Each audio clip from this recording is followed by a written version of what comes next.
Pada hari Minggu 8 November 2015 bertempat di Tahir Square, Siring, Sungai Martapura, pasangan kandidat calon wali kota Banjarmasin dari PKS dengan nomor urut 3, Pak Ibnu Sitna dan Hermansyah, mengadakan ngobras, yaitu ngobrol santai yang bertemakan tata ruang yang humanis.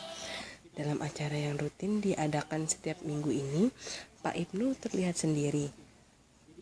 Pak Herman kali ini berhalangan hadir karena suatu urusan.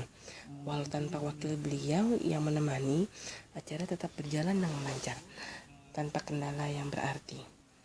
Seperti nama kegiatan yang diusung, yaitu ngobrol santai, di Tahir Square sore kali ini berlangsung sangat santai dan terbuka dengan opini dari beberapa perwakilan komunitas peduli Banua yang hadir.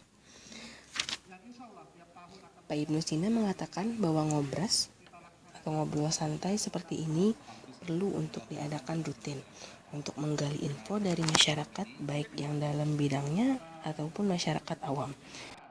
Nah, sahabat Antik Banwalkers, udah lihat kan di belakang saya ini lagi ada persiapan ngobras yang akan disampaikan oleh pasangan Ibnu Herman. Apa sih itu ngobras? Yaitu ngobrol santai yang bertemakan tata ruang humanis.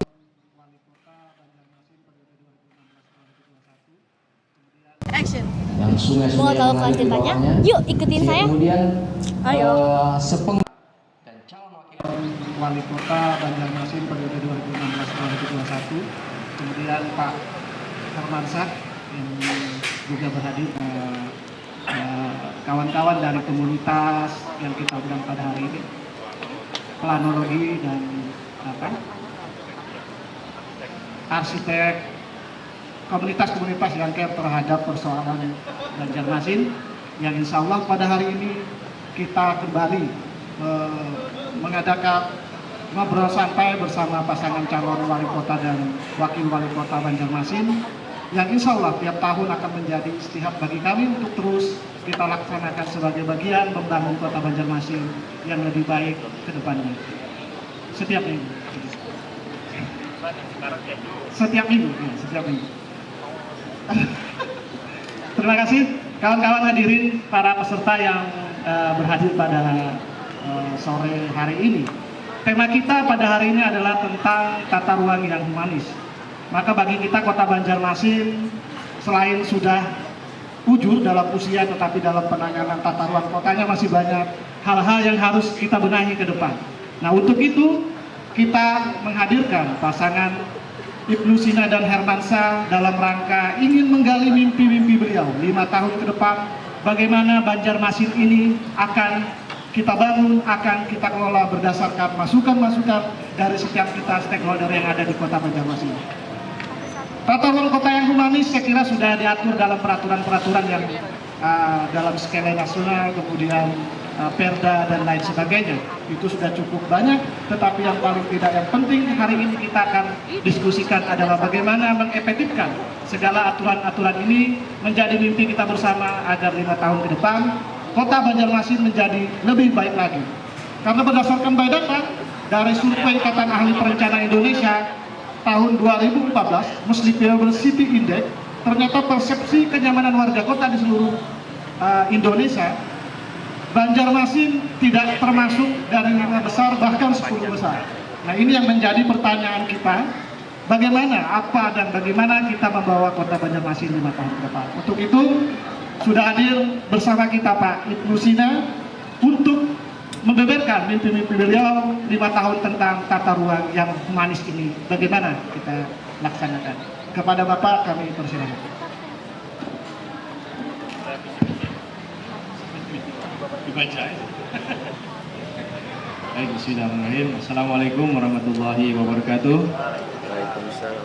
Alhamdulillah rabbil alamin. Allahumma shalli ala sayyidina Muhammadin wa ala alihi washabihi ajmain. Terima kasih Ibu Ladar, moderator, Pak Bambang, dan seluruh teman-teman dari Ikatan Ahli Planologi tata ruang, pengasuhan profesional, dan juga dari seluruh peserta yang hadir pada kesempatan ini. Saya bersyukur hari ini bisa bertemu dengan Pak Bambang dan teman-teman dari Ikatan Teknologi, karena memang tema ini termasuk tema yang hangat untuk dibincangkan. Tetapi kalau dibincangkan oleh orang yang bukan ahlinya jadi kacau jadinya. Makanya kita ini berada pada jalan yang benar insya Allah untuk menimba ilmu sebanyak-banyaknya dengan ahlinya, Pak Bambang ini sudah ulun kenal sudah lawas sebetulnya, karena beliau ini termasuk yang ulun kagumi desain masjidnya, Masjid Al-Barkah. Setiap lekuknya itu adalah hasil dari imajinasi beliau tentang sebuah bangunan yang efektif, yang efisien, dan juga cantik dan indah. Karena itu pada kesempatan ini sebetulnya ulun hendak berguru dengan beliau ini untuk mendengarkan masukan-masukan terkait dengan tata ruang, apalagi tata ruang Kota Banjarmasin. Nah, dari relawan juga saya terima kasih. Hari ini tema kita terkait dengan tata ruang yang humanis, apalagi dikaitkan dengan kota yang layak huni. Saya kira menjadi sangat penting untuk kita mendapatkan masukan dari semua pihak, khususnya dari warga kota. Dan kita berharap nanti suatu saat Ngobras ini bisa menjadi tradisi yang terus kita pertahankan, bukan setahun sekali pun. Ya paling enggak mungkin sebulan sekali atau mingguan lah. Ya, pokoknya setiap weekend kita hadirkan pembicara-pembicara yang memang berkompeten. Oleh karena itu saya sangat menghargai inisiatif dari teman-teman relawan juga dan para pendukung yang menginisiasi acara seperti ini. Mudah-mudahan ini bisa berlanjut menjadi salah satu landmarknya pasangan Ibnu Herman, dan mudah-mudahan menjadi tradisi bagi wali kota yang akan datang. Menggali informasi dari bawah, termasuk dari kalangan akademisi dan para ahli, expert di bidangnya. Nah, masuk ke dalam tema tata ruang yang humanis. Kita ini berada dan hidup di sebuah kota yang mau tidak mau kita harus syukuri keberadaannya, ya, yaitu Kota Banjarmasin dengan topografi yang flat, ya, yang datar di bawah permukaan air laut 0,5 meter. Ya, kemudian kita juga hidup dalam kawasan yang sebetulnya ekologinya ekologi rawa. Kalau saya dulu belajar ekologi itu, rawa itu dari pendapat pakar manapun itu sebuah tempat yang tidak layak untuk dihuni sebetulnya secara ekologis, ya. Karena begitu kita mau men-treatment, begitu kita mau melakukan sentuhan-sentuhan terhadap ekologi rawa, itu pasti akan mengganggu ekologi yang lainnya, ya kan? Begitu kita ingin membuat kanal saja, itu pasti akan berdampak kepada proses pembusukan yang terjadi yang memerlukan kondisi dan jumlah air yang cukup. Nah, makanya serba salah kita, tetapi ini adalah wilayah kita, ini adalah tempat tinggal kita, disinilah kita hidup, tumbuh dan berkembang.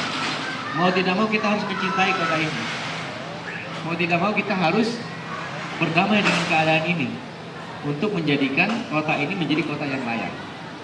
Nah, sehingga disitulah kemudian sentuhan teknologi, sentuhan dan pemikiran dari para ahli yang memang bergelut di bidangnya, sesuai dengan tata ruangnya, sesuai dengan keahliannya. Ayo kita buat senyaman mungkin kota ini. Ulun seringkali menyampaikan begini, bahwa mimpi kita tentang Banjarmasin adalah mimpi kita tentang seluruh warga mendapatkan kehidupan yang layak di kota ini. Saat ini kita memang belum memiliki sebuah kesepakatan bersama bahwa kota ini mau kita bawa kemana. Secara resmi dokumen perencanaan baik itu RPJMD, RPJP menyebutkan hanya secara umum ini adalah sebuah kota sungai. Tetapi bagaimana berdasarkan Undang-Undang 27 tahun 2014 tentang tata ruang, masuk ke detail tata ruangnya itu belum disepakati secara keseluruhan. Dan kita punya kemampuan hanya melihat sesuatu yang ada di hadapan kita. Bahwa terjadi permasalahan dengan drainase. Solusinya adalah kita bikin drainase yang besar. Terjadi kebanjiran ataupun juga calap di komplek-komplek, solusinya adalah dengan meninggikan jalan-jalan. Ya. Itu solusi-solusi instan, bukan solusi yang kemudian jangka panjang dan memang betul-betul sesuai dengan perencanaan. Sehingga di komplek-komplek setiap tahun ditinggikan, tahun ketiga jalan sudah lebih tinggi daripada pelataran rumah. Rumahnya harus dibongkar. Nah ini kan tidak elok kalau dari sisi perencanaan.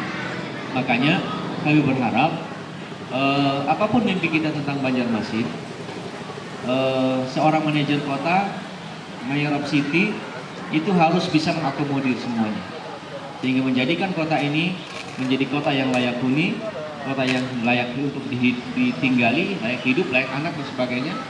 Dan kami berharap mari kita cintai kota ini dengan sebaik-baiknya dan kita ambil sebuah tema khusus tentang kota kita. Ada seorang wali kota di ibu kota Kanada. Apa ibu kota Kanada?